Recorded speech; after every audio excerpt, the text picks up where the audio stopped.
Hey there, Healthcare Experience Matters listeners. We have three panelists joining our show today. I'm going to introduce them, starting with our very own Katie Owens, who is the president and co founder here at the Healthcare Experience Foundation. We also have joining us today Kumar Subramaniam. He is the president and CEO of SafeTower. And we also are joined by Eileen Kasda, who is the vice president of patient safety with SafeTower. And I'm going to now flip this over to our own Katie Owens here, as she will lead most of this discussion. And take it away, Katie. Welcome back to the show. Thanks, Casey. Oh my goodness, I'm so excited about this conversation today and have been looking forward to it. Kumar, Eileen, before we go any further, can you share really what I find your compelling professional backgrounds and experience, and tell us a little bit about your roles at SafeTower before we go any further? Hi, Katie and Casey. Thank you so much for having us today. We are also so excited to be here. I am Eileen Kasda. I am one of the co-founders and inventors of SafeTower. I actually found my way into patient safety after having been a patient and wanting to make a difference in improving healthcare. I had worked for Johns Hopkins for nearly 20 years. Most of those I spent in patient safety. Most recently, I was the director of patient safety for the Armstrong Institute for Patient Safety and Quality at Johns Hopkins. And out of an immense amount of frustration and wanting to make a difference in this space at an industry level, I'm now currently serving as the vice president of patient safety for SafeTower. And I'll hand it back to you, Kumar.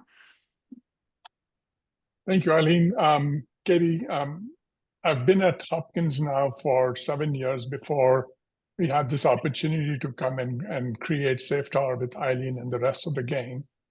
But I've been in healthcare in general for the past 22 years, and most of my time has been in technology and management functions, both in the payer and the provider space.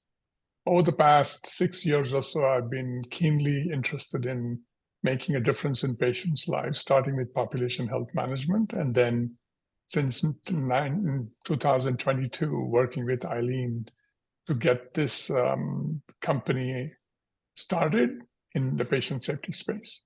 Thank you again for having us.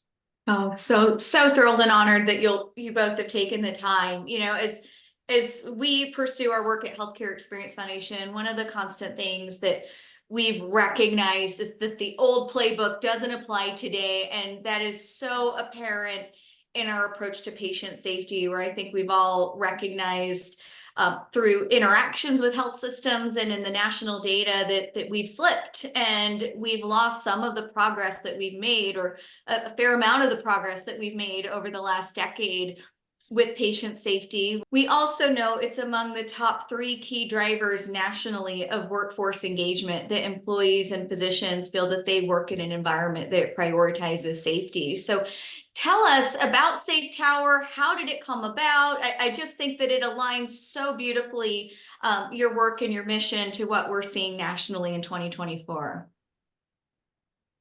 Sure. So I'll kick us off. When I first started working in patient safety at Johns Hopkins, I started as an analyst. And it was my job to read and theme every single patient safety event report that came into the organization. My job was to code these and make sure that the right people were getting these reports. And for those of you that may not know what a patient safety event report looks like, it's often a free text narrative, a paragraph or a couple paragraphs about something that went wrong or could have gone wrong. And as an analyst, every day I would come in, I'd have 100 of these things to read, and then every day 100 new ones would come in.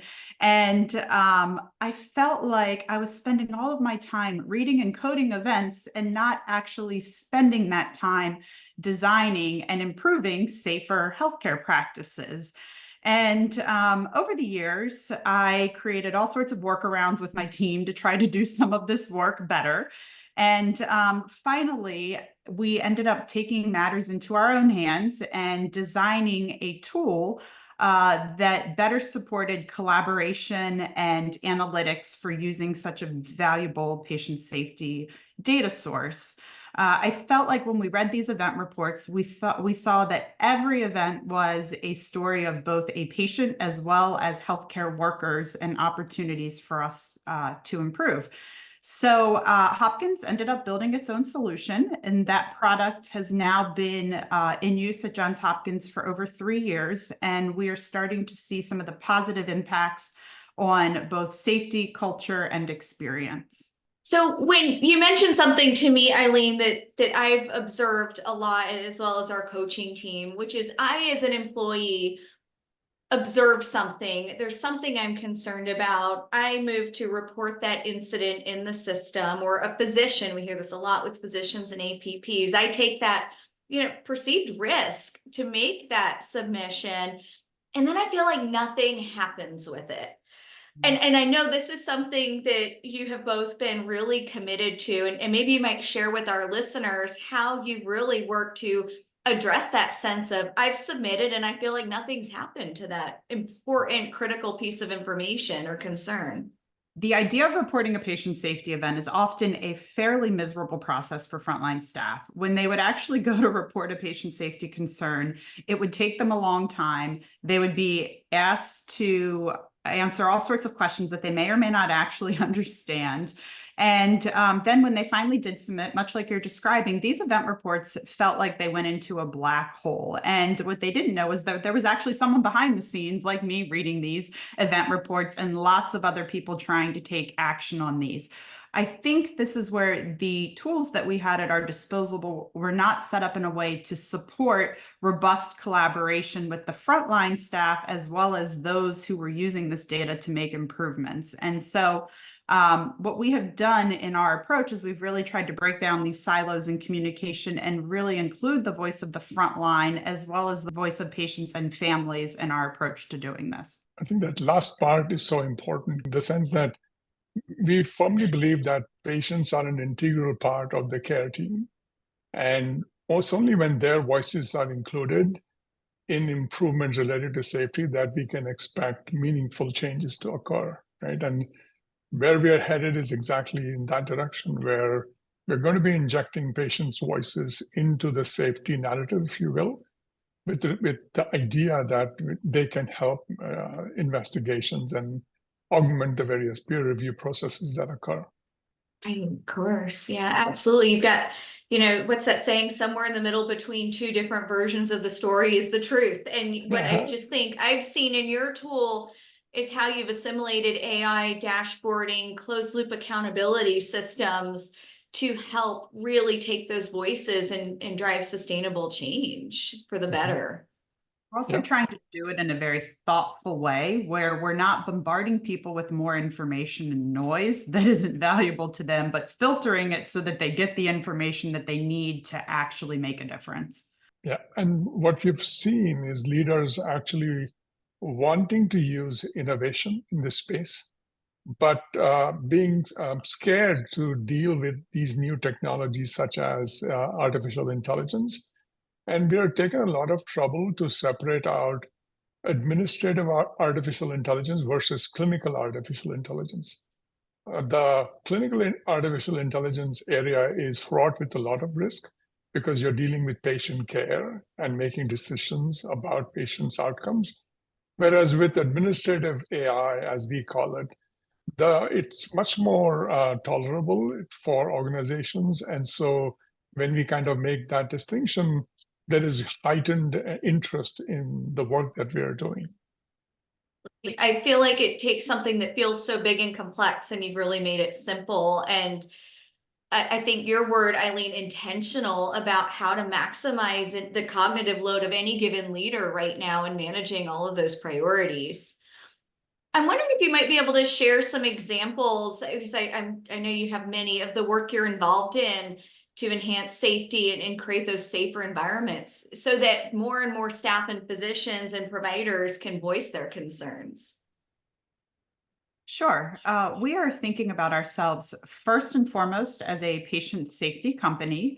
The work that we're doing is really in the spirit of trying to improve safety practices, but we are also trying to do this through the use of innovative analytics and software tools which is what we believe organizations need to move the needle on some of these outcomes and ultimately improve both experiences of healthcare workers as well as patients and families.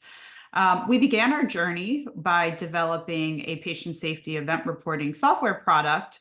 That solution that we use is innovative in that it uses machine learning, much like Kumar is describing, and advanced analytics to help leaders spot problems that they need to go after and take action to improve those. And we are now working on building out additional tools to better support organizations in actually fixing the problems that they identify. Finding them is not enough. We actually need to do something to improve the healthcare delivery. Absolutely, that bias towards action. And, you know, I know we've talked about this in our conversations, especially as we're starting to look at advancing health equity, addressing inequities. I think one of the things that struck me about your conviction is the ability to de-aggregate information to really help leaders. In my words, you probably have better words, but be precise in where they address those gaps. Yeah. Mhm. I love that. I think some of what we had found in our previous tools is that we were spending so much time looking through mounds and mounds of data to try to find the signals, much like you're describing. Health equity concerns is one of them. And what we're trying to do now is use new data mining techniques to make it easy to see these signals in data. They've been there all the time. They've just been hidden, and our ability to act on them and use them has been limited. A key design principle for us was to include all voices in the patient safety space. So what we mean by that is by allowing the individual frontline reporter to tell us what happened in their own words, with all of the subjectivity that goes with the emotion-laden process that it is, we don't strip it out, compared to others. We allow for everything to come in, and then we respect that voice, and we use machine learning algorithms to make sense of what is being said to us. Now, we don't do esoteric things like sentiment analysis, etc. yet, because we want to be unfiltered in how we analyze people's voices. And that eventually leads to a much more open architecture, an architecture that includes people where they are in their journey. And then that allows for a more nuanced understanding of events as opposed to reducing everything to structured data elements, if that makes sense. Absolutely. And that's the same thing we're seeing in our, I'd say, newer generational approach to rounding, is that the days of the old checklist mentality and the audits are, how do we really empower the voices and learn from where people are at? Mm-hmm. One of the other things we're trying to do is we are trying to help organizations make sure that they're interpreting their data the correct way. And this can be really hard to do with voluntary reported data, much like a complaint or grievance or a patient safety event report. And so it's really easy for organizations to draw the wrong conclusion around safety or experience if we're not thoughtful in the story that data is telling. And so we're trying to make it really easy for people to tease out what story is the data telling them, and then to be able to take some steps to validate that story and then draw their own conclusions around it. Well, and I'm hot off of a site visit last week with an organization where the approach hasn't been the same as the one that you've adopted, and there's more of a perception of a culture of perfectionism that borders on punitive nature for errors. And I think one of the things I've always treasured in our conversations is how you focus on really the gift of learning and recognition. And maybe you might spend some time, because I know that's something that all quality teams are wrestling with, is this desire to be always safe, and how to also acknowledge the good that's happening and celebrate those learnings that we may not necessarily want to have, and they're critical for us to have. That is such a fantastic point. The longer I've been in this space, I've learned that almost every healthcare worker came in to healthcare to help people. And so I think some of what we've seen in this space is that we are fighting what feels like a punitive culture working against us, where the culture of blame is very real. And we need to start breaking down some of these conversations and realizing that human errors are going to happen. We need to use just culture algorithms when thinking about our response to these events so that we can balance the rare occasion that there are at-risk behaviors happening with human error. But what I also find when I look through some of this data, embedded sometimes in what feels like tense conversations between staff and patients, is really at the end of the day broken care delivery systems that we could redesign and do better. And at the end of the day, I find this common parallel between patients and healthcare workers, and they both want us to just do better and design a better system. So I'm thinking about recent conversations also with team members who have had a persistent concern, and they'll often say, well, I submitted an incident report. What guidance would you give to leaders to help team members who may have felt that they've submitted that, but to open up other lines of communication, or for staff that may have felt that they've done it but not heard anything and that concern persists, what they might say to their leader to help elevate those concerns? This is a fantastic question. I think some of what we've struggled with in patient safety is the desire to be transparent while trying to balance the fact that often this data comes with very sensitive information in it and peer review privilege protections that vary in how transparent an organization can feel about it or can talk about their data. Some of what we have tried to do is be very thoughtful to create communication and feedback loops that are done in a way that don't compromise the peer review privilege protection on this data, but also support organizational learning. And some of what I've realized is that there are risks in not talking about these things. And I think it's time that we start having more of those conversations, that if these things live in black holes, or we only communicate back with one work area and we don't communicate across organizations, we're missing significant opportunities to improve care. So I know oftentimes when we're working with chief quality officers, experience officers, patient safety officers, there's often a question around the interrelatedness and interdependency of safety, quality, and experience excellence. Can you share some of the conversations that you're having and how you're helping organizations create those bridges instead of, reinforcing silos? That's a great question, Katie, because I was recently talking to the chief quality officer of a large hospital system. And what I heard him say very clearly is that there is a strong link between safety and quality. And the way he looks at it is that without safety, there can be no quality, right? And his organization is focused on reducing harmful events, for sure. But then in the process of doing that, also looking at specific events from a quality perspective, whether it is reducing unplanned readmissions or unplanned extensions of stay. These are all things that are closely connected. And in his view also, unless and until they include the patient's voice from a grievance and complaints perspective into the set of investigations that can come from reporting an event, reviewing an event, he didn't feel like we could make a lot of progress. And so we're happy to say that we're very aligned in how he's thinking about safety, quality, and the experience part. We're busy at work right now embedding and creating a new grievances and complaints experience module as part of our solution, where we'll be able to inject the patient's voice into the safety discussion. To build off of some of what Kumar's saying, I think historically our software and analytic applications have been siloed in operations. And so we may look at something like a safety event report from the healthcare worker's perspective, and we may look at a complaint or grievance from the patient and family perspective. But I think the idea of looking at these two more in a triangulated way would allow us to derive more value and identify opportunities sooner.